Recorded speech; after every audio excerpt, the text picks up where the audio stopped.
Good morning, everybody. I'm Tony Lee, and I've got a couple of folks to introduce you to. We're going to talk. Well, one of them you met before. The other one, he's kind of like a newcomer, so we're going to scare him, make him think this is going to be really hard. How hard could it be? Yeah, exactly. This is our opportunity to kind of talk about cancer and the things that are going on here in our community to address that situation. And there are some events coming up, and I think those are the things that we're going to talk about. Yes. So, gosh, okay, let's get started. So, DT, tell me who you are and how you fit into this whole equation. Oh, let's see. I'm the vice president of the Josh Farler Foundation. And ultimately, in short, we're having a Texas Hold'em tournament, which in itself raises funds for Kern County cancer patients.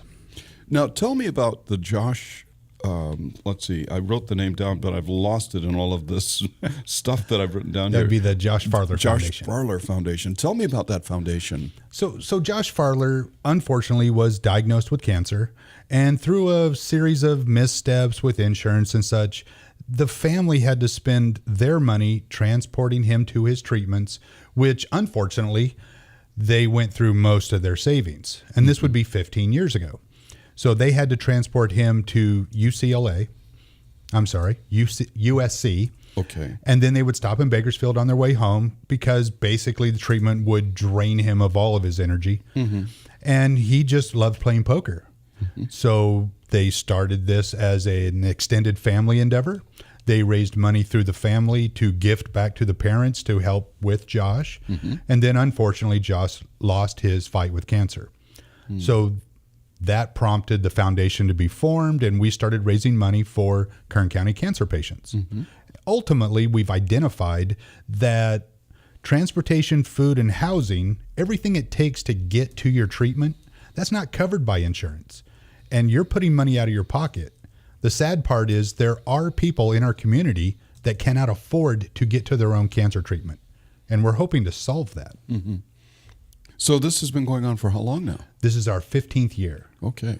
Now, each year, does it get bigger? Oh, yes. It gets bigger. It gets a little bit more kind of formalized. Mm-hmm. We're now at the point where I'm a certified poker tournament director, just in case anybody challenges. It's official. It is official. Okay. We've moved from a simple little egg timer and screaming out to the group. We run an official clock. We have all kinds of interaction that's more poker centric, except for this year, we've also introduced bingo because we found out a lot of people don't know how to play poker, but they want to give somehow. Yeah, that would be me. I have no clue how to play poker. Oh, then you should bring $100. That's easy. Well, I mean, how, and I guess that's what I want to talk about too, is how, I mean, the people who come, well, you know, we haven't even introduced Michelle yet, so let me get over here to Michelle first. I'm sitting back enjoying this. Because I definitely want you involved in this conversation. So, Michelle, tell me about you. Okay. Well, my name is Michelle Avila. I'm the executive director for the CBCC Foundation for Community Wellness. And I just joined the Josh Farler Foundation board last year. But I have been working with them for over 6 years now. They originally would grant funds to some of our patients individually to help them with their expenses. But then about 6 years ago, when the foundation became a formal nonprofit, they started working with us to be able to grant our foundation, the Comprehensive Blood and Cancer Center Foundation, funds so that we could then gift those out to patients with gas cards, food cards, and hotel stays while they're traveling for treatment. So we serve in two ways. One, patients coming from the outlying areas and needing to come to Bakersfield for treatment, we assist them. And then those patients who must go out of town for specialty treatment, some of them have to fly to New York, some of them have to go out of town to Texas or to Los Angeles or San Francisco. We will then assist them with hotel stays and gas cards as well so that they can get the treatment that they need. So we don't have everything that is needed here. I mean, there are treatments that are necessary, but they're just not here in Bakersfield. That's correct. And the doctors from the various facilities know when there is something that can serve a patient in a higher capacity outside of the area. And so patients may have to go, for instance, to UCLA to receive that specialty care. Now, is that ever going to change? Because I know some of that equipment has to be just horrendously expensive, and I don't know, will we ever get it, or will there always be the need to travel distances to get the treatment that Honestly, may save your life? I think there is definitely going to always be a need to travel. Bakersfield's continuing to grow. The centers are continually gaining more equipment for our community. But you have to think about Children's Hospital LA, for instance. They get patients from throughout the world because they have such specialized equipment, bone marrow transplants, et cetera. When I used to work down in Los Angeles at the Children's Hospital, I would see families from Chile, and they would uproot their families, engineers, et cetera, to come to Los Angeles, move here to be able to get the best treatment for their child. So it's not that the other communities or even that Bakersfield is subpar. It's just that there's certain types of cancers that require such specialization that there's certain facilities in our, thank goodness, close to us in Los Angeles that can help those patients. Because I know cancer doesn't play favorites. I mean, it doesn't matter who you are, how much money you make, none of that matters. Anybody could potentially become a victim of cancer. That's true. And we see a lot of children who do. And because if you think about it, a child is a baby, so their weight is different than a teenager, but a teenager is still considered a child. And so with that, the care changes with every single child depending on their diagnosis, depending on their age, depending on what stage they are in their childhood and their growth. And so all of those things need special consideration for each patient. Yeah. And therefore they have to travel for that. DT, what I was going to ask you before, and then I had to catch myself because I hadn't even said hello to Michelle yet, but I was curious when it comes to this whole thing about playing poker, and I have to admit, I'm from Texas, and it seems like I ought to know what Texas Hold'em is. Sure. But I don't have a clue. I mean, I've never played cards. We need to So get what him would you do in. with somebody like me? Okay, first, we offer lessons before the tournament starts. Okay. Because some people walk in and they want to play. They've seen it on TV, but they don't know how to play. And that's fine. We will gladly teach you. Usually poker is kind of an expensive lesson because you have to kind of lose money to learn how to play. Okay. But we'll provide lessons. Ultimately, it's how to describe. So you get 2 hold cards. These are the cards that you can see and nobody else can. Then there's a round of betting. And if your cards are great, say a pair of aces, you're probably going to bet. Once that round of betting is complete, 3 cards come out. That's the flop, a round of betting. When that's done, a 4th card comes out, 4th street, or the turn, a round of betting. And then the river comes out, a round of betting. Of course, whoever has the best hand wins the pot. So you have to learn all those terms, and flops and rivers. And We will actually seed every table with somebody that knows the game. Okay. And there'll probably be a committee member or even a board member, and they'll probably be the dealer also. So we'll pass the dealer chip around the button. We'll help everybody that needs help. It'll be a very friendly environment. It is every year. And I don't think anybody takes it overly serious. Let's not kid ourselves. When you get down to 9 people, every person wants to win. Okay. And, we really start playing against each other more so. But it's usually a really nice environment. Well, now, how does that work in terms of, I mean, the whole thing is for charity. Yes. It's not that we're going to go there like going to Vegas and you're going to come back with a bunch of money. So how does it work? If you win, the money goes to you, to charity? No. Where does it So go? the only real modification we made to the game was that rebuys are unlimited. You don't need to run out of chips. You can buy as many as you want. And there will be an add-on sale, which we call the fire sale, at dinner. So when you sit down to play, your initial chips are $5,000. It's not $5,000 or anything like that, although everybody calls it dollars. So you start with 5,000 chips. And the first round is 50 and 100. 100 being the big blind, 50 being the small. And then progressively on a schedule, they increase because if we kept it at 50 and 100, we'll play forever.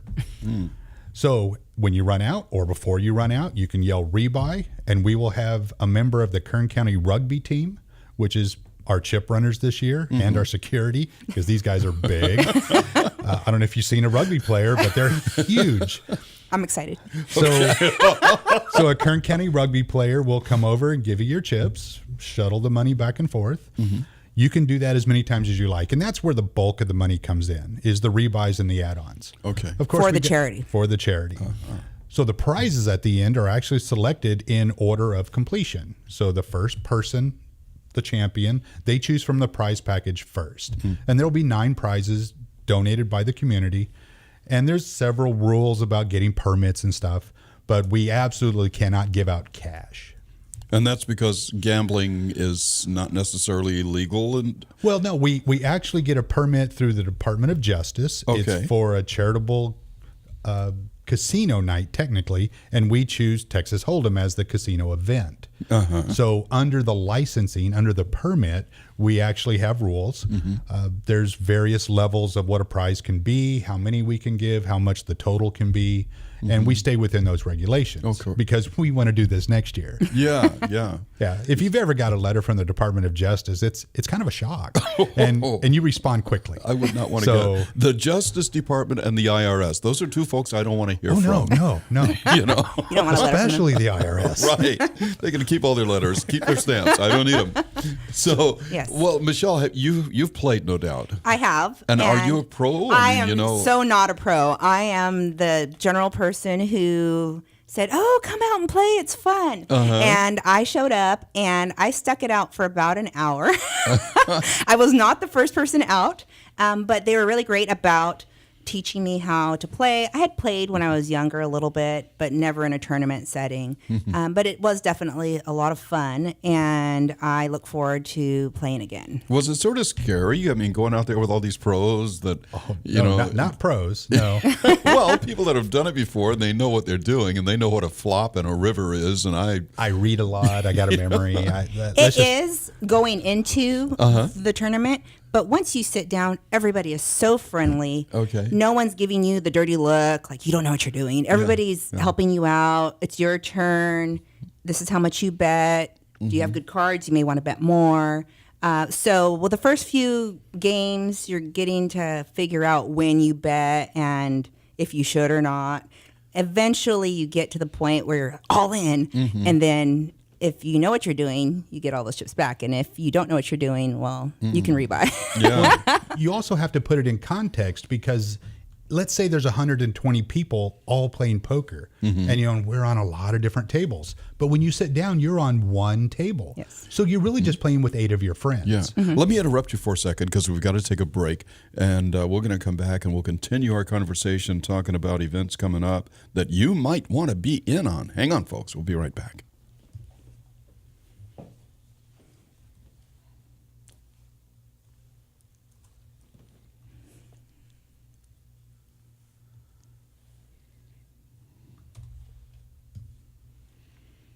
We're back again. Let me see if I can get all this right now. We have Michelle Avila. She is a board member for the Josh Farler Foundation and the executive director of the CBCC Comprehensive Blood and Cancer Center. That's what the CBCC means. Yeah.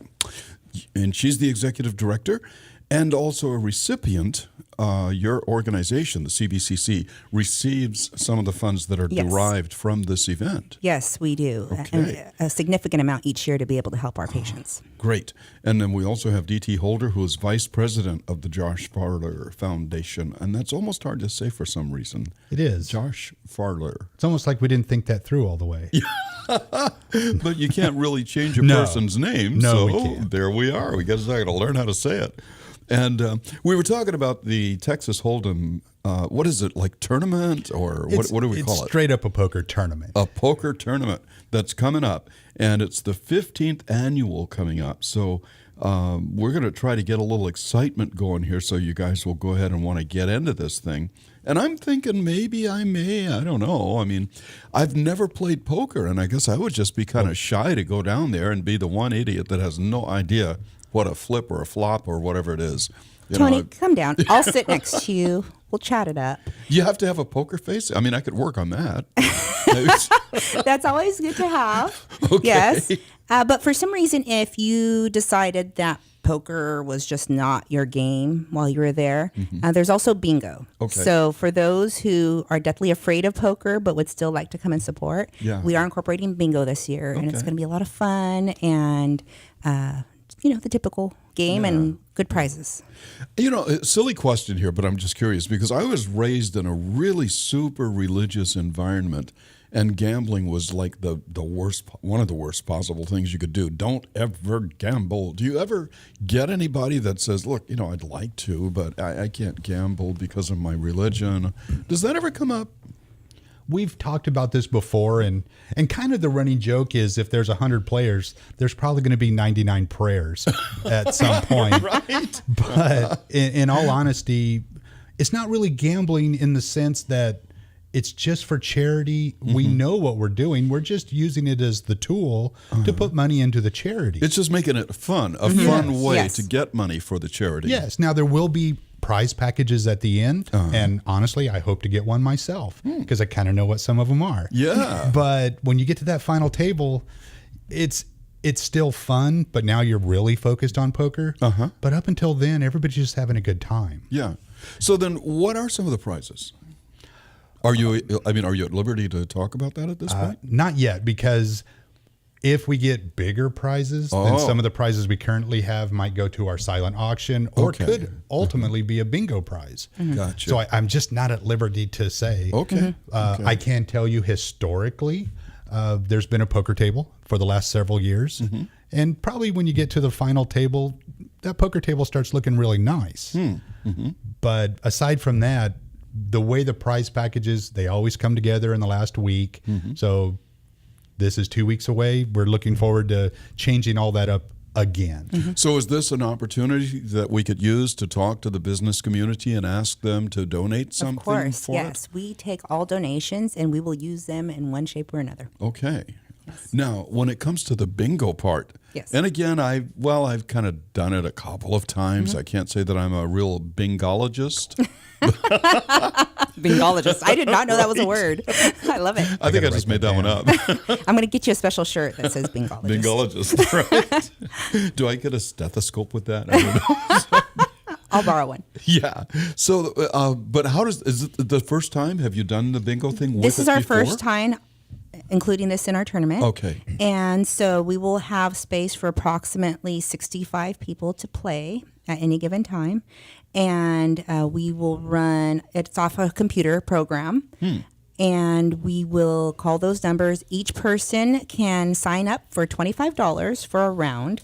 And a round will last approximately 2 hours and will include 13 games. So Okay. you have 13 opportunities to win one of the prizes. And we have donations from various community members, Dwarves and Jersey Mikes and Black Angus, etc. So Hungry Hunter.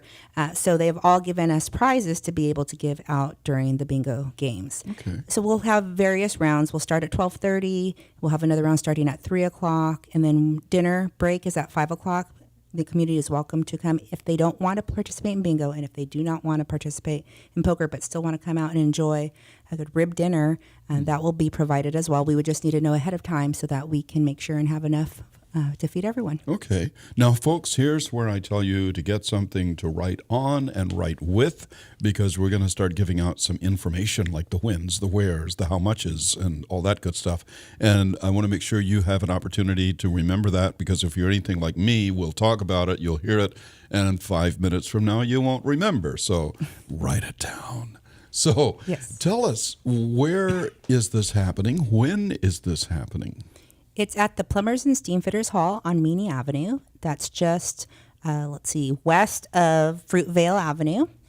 And the address is 6718 Meany Avenue here in Bakersfield. It will be Saturday, March 2nd, starting at 11 o'clock. So if you don't know how to play poker and you want to come and learn, come at 11 You o'clock. come early? Okay, yeah. 12 o'clock is when the tournament actually starts. So all Okay, the cards so are you in have the an air at hour that to point. kinda get You have an hour to get clued yourself adjusted. into. You come in, take a look at the silent auction items. We'll have a snack bar. We will have some alcohol for sale as well.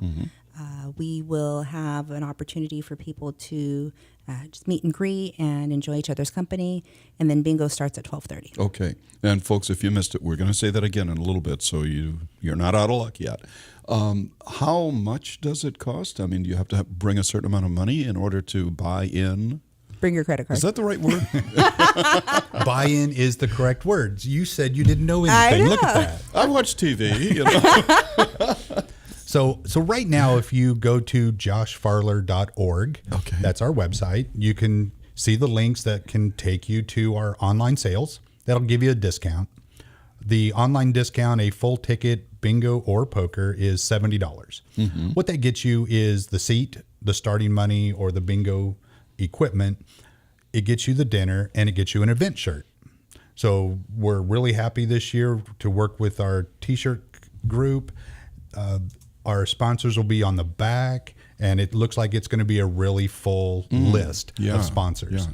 So for $70, you get all of that. Okay. However, if you just wanted to come in and have dinner, well, it's $20. If you wanted to just play poker, that's $50. So you don't need to walk in with a lot of money, Okay. but bring a credit card Just because in rebuys case. and add-ons. And, Snack bar. when you see that you can get a margarita and they'll bring it to you and you can have it, and bring a credit card. So you kind of get treated like royalty to some extent, huh? Like the high rollers. This year with the introduction of the alcohol bar, so we're permitted for that. We'll have a full-on bartender. A wait staff will bring you food and drinks, and the chip runners, again, from Kern County Rugby Team. Everything will be able to be charged to your tab. So when you come in, we'll offer to start a tab right then. If you want to close it, that's fine. If you want to pay as you go, or like I'm going to do, I'm just going to start a tab because I'm lazy. Okay. That sounds like me. Yeah. So ultimately, all the rebuys and all the add-ons and all the poker and bingo things can all be on your tab. Yeah. Have you been doing this for the entire 15 years that this event has been? No. Actually, I've been involved with the group, I think, for 6 years or 7 years now. And they've progressed along. Finally, we got to the point where we said, you know what, we need a board. We need to really become a 501c, all of those things. Truth is, I've personally never met Josh Farler. But I really agree with what the group's doing. I think they're doing fantastic work, and I'm in. Yeah. I want to ask you a personal question here because of something that I've heard. Do you know, either of you, do you know anyone who has passed away as a result of cancer? Yes. I think everybody has. Yeah, that's why I'm asking that question, because there are some people who, for whatever reason, it hasn't dawned on them yet that we're all, I think all of us, are touched in that way, that we know someone who has been affected by cancer, even if they didn't pass on, if they survived it, which is really good. But I think everybody knows someone or is related to someone who has been touched by cancer. So Unfortunately, I see it regularly because of the field I'm in, working directly with the patients. But I actually started in this field because my dad was diagnosed with pancreatic cancer.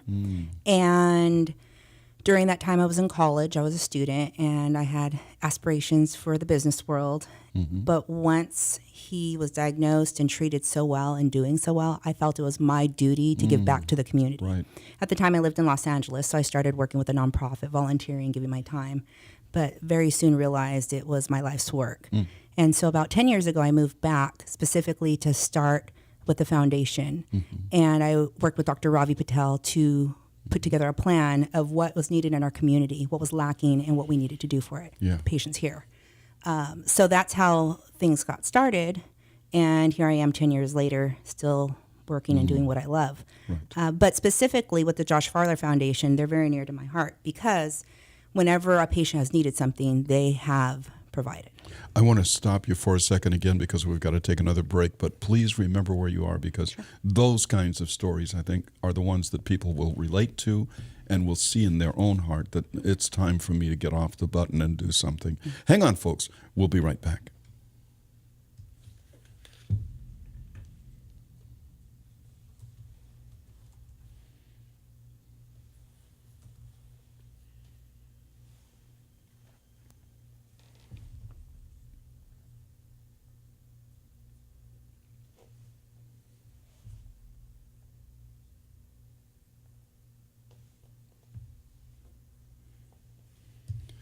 And we are back again.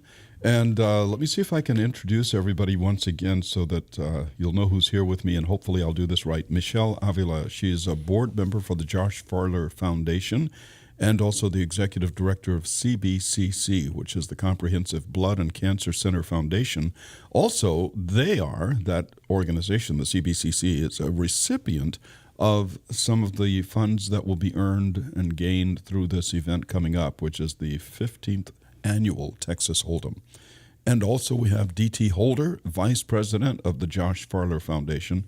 And I was talking just a moment ago to Michelle, asking the question of what got you into this. And I may have cut you off before you got through the whole thing. Well, I mentioned in the last segment about how I got started with my dad being diagnosed.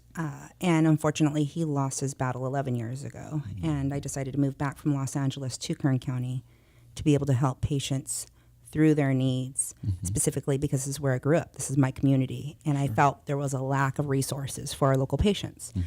With the Josh Farler Foundation, they've been great because we, through the CBCC Foundation, didn't have a gas card program for the patients, and there was a huge need. And so about 6 years ago, they came to me and said, we can provide you these funds so that the patients can get what they need. They can get the food cards. If you need to pay for a hotel stay, if you need to help them with the transportation, we have the funds. Just let us know what you need, and we will provide it for you.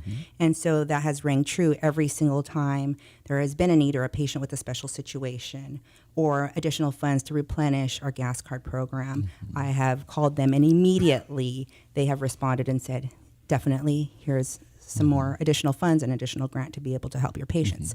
Most recently, there was a young man, 19 years old, and I was introduced to him at CBCC, and he had a very special need.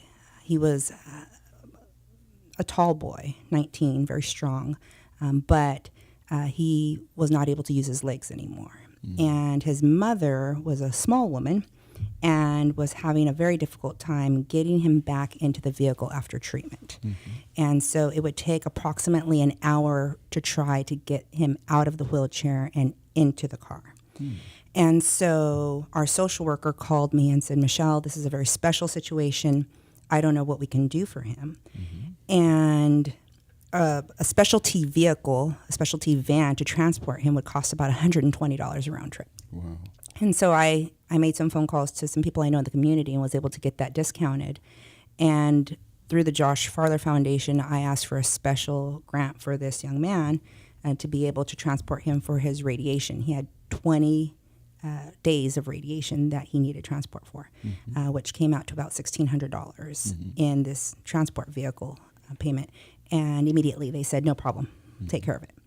And so we were able to help him through all of that and provide that relief to him and his family when they needed it most. Right. Wow. So, DT, same question. How did you get into this? Oddly enough, while I do have a direct relationship with cancer patients through my family, I actually got involved with the Josh Farler Foundation through poker. So I was invited to go to one of the tournaments. And of course, I've seen poker on TV and I've played a little bit. So I went to the event. And I was immediately astounded to the level that these people are committed to helping the community. Everything they did in the room was about patient awareness, raising funds for the transportation and housing and things of that nature. So I was just kind of taken to heart that I really want to help more. And ultimately, I was asked to be the vice president and help make some decisions. And I think we've done a pretty good job over the years. One thing that we did, and the thing I am most proud of, is when we started to work more closely with CBCC, we immediately realized that they are so close to the patient, they know where our funds are needed far better than we do. So by back funding the Josh Farler Transportation Fund within CBCC, we were able to put the funds where they're needed the most. That extended to the AIS Cancer Center downtown. And now, happily, I can say the Rio Bravo Cancer Center also has one of our funds. So by having these individual funds that we're providing the money to, we're able to get the money to the people that need it the most as quickly as we can. And honestly, it took some of the burden off the board because I had to sit through a session of trying to figure out where to delineate our funds. And it was grueling. You want to give money to everybody, and you can't.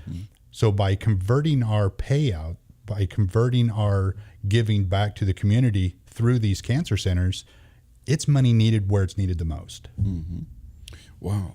So then how much money over the years, how has that worked out? I imagine you started, as you said, with kind of like a humble beginning with the Texas Hold'em, and it's grown to where now that's gotten to be a very sophisticated kind of an operation. Well, you'd like to think it's sophisticated. And, the dirty secret is I see the other side. And it's really a small, very dedicated group. Everybody's so passionate that's on the board and on the poker committees. Josh Farler Foundation and its sister organization in Nevada, it's really two different groups, but we share in the same goals.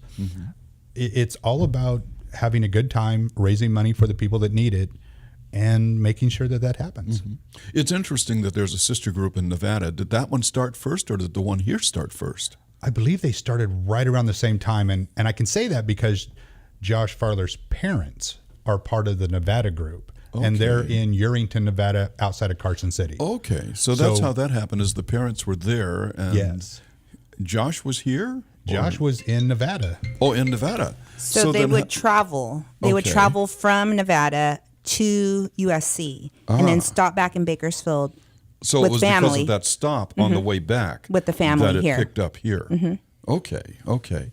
So then, for the folks who are sitting and listening now, I'm guessing that there may be two things that you might need. One, of course, is participation in this tournament, and the other might be volunteers, or it might be people to donate other things for gifts. So tell me what it is you need now from the people. It really just depends on how they would like to give back. We take all donations, whether it be time, money, items. We need gift cards. We need prize packages still. If someone wants to give their time at the tournament, we could definitely utilize that. They can go to our website and give us a call and let us know that they're interested in providing support, and we will find a place for them. Now, this is all 501c3 type stuff, so it's tax deductible. It is tax deductible, and the organization is run completely by volunteers.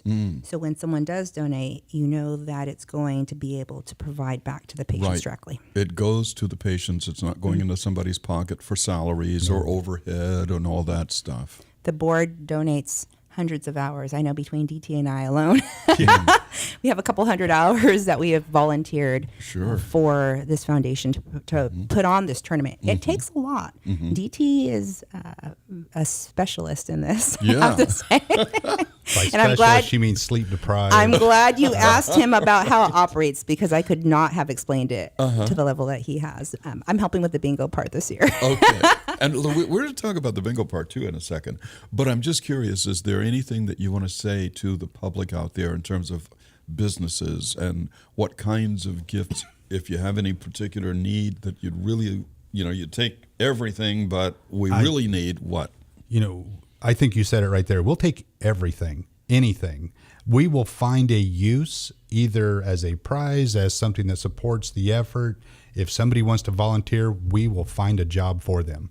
And this volunteering for the event, it's the day of the event, certainly, but we need volunteers all year long. Yeah. We are planning our next event for August, and there will be a committee put together for that.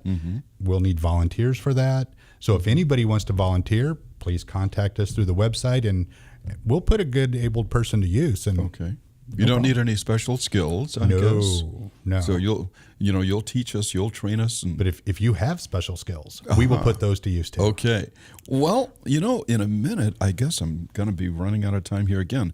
But I just wonder, I've got about 20 seconds before we have to shut up here, but what special skills do you really need? Are there any? I'd love some help on the website because I run all of that. Technical people. Yeah, some technical people would be great. And like I said, any skill is a use. You'll find a way to make someone that work. who can go around and verify bingo winnings. Okay. That'd be nice. All right. Well, hang on again, folks. We're going to come back in a minute, and we will reiterate to you the dates, the times, the places, the costs, and all that stuff. So if you didn't get it before, we'll make sure you get it now, because really be nice if you showed up. Hang on.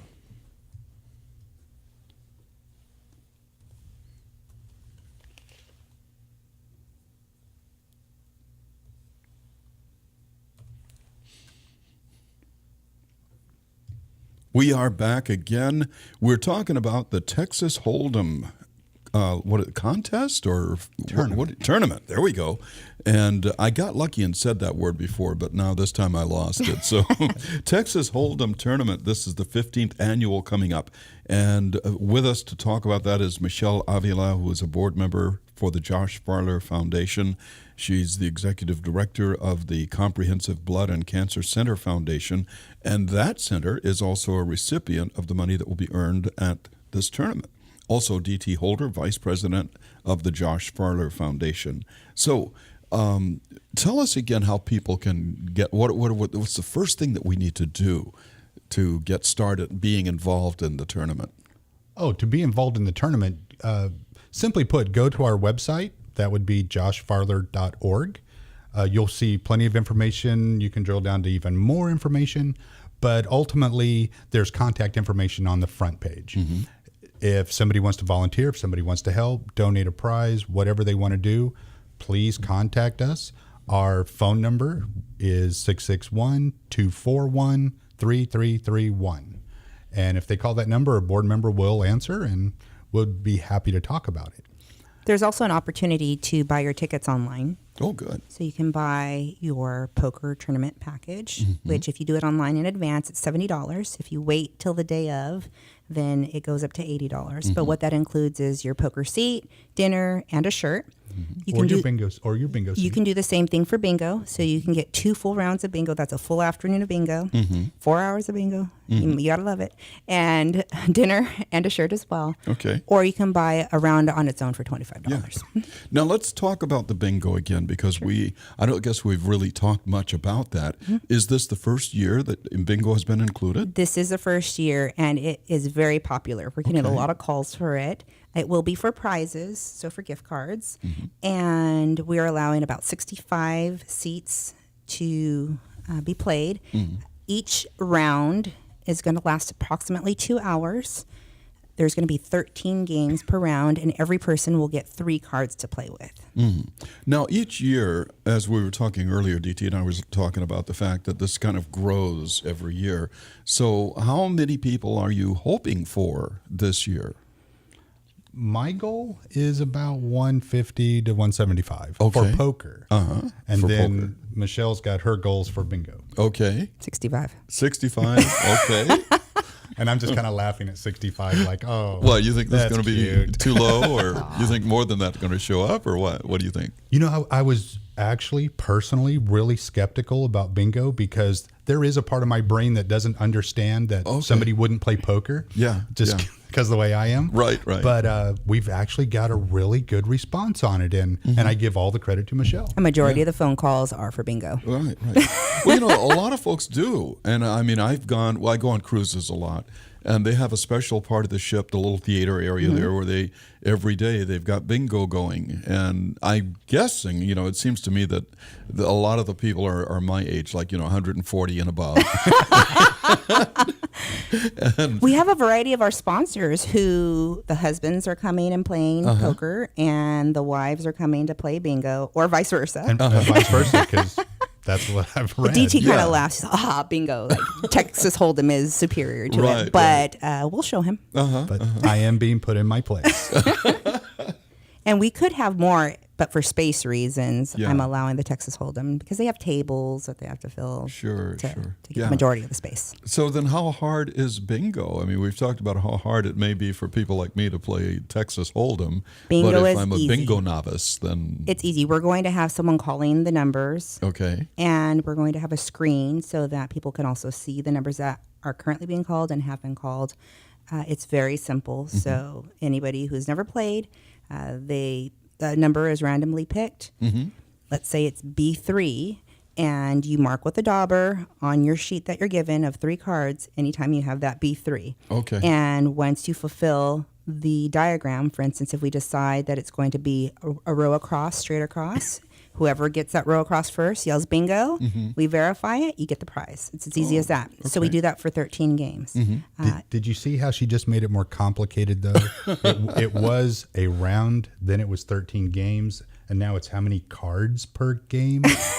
See, It is not it's that like difficult. juggling, and she just keeps throwing another ball in there. Right. So that could be part of the deal. Let's come and see what it really is going to be when you finally get there. It is. But friends can come together, enjoy, talk, eat, have a few drinks, and our moderator for bingo, quite comical. So have a good time listening and just enjoying time together. Yeah. Now, when you're playing bingo, and again, I guess it seems like it's going to be pretty simple, but I can remember back, like in prehistoric times when they had this little round wheel and they had a bunch of little balls or something in there with numbers and letters, and they'd whirl it around and one would come flying out, and that's the one they would call. Then on the ship that I go on when I go cruising, it's all computerized.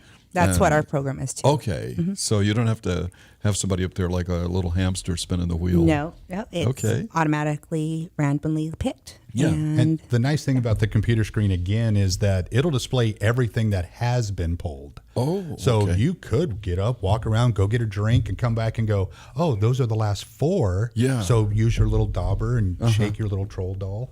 Right.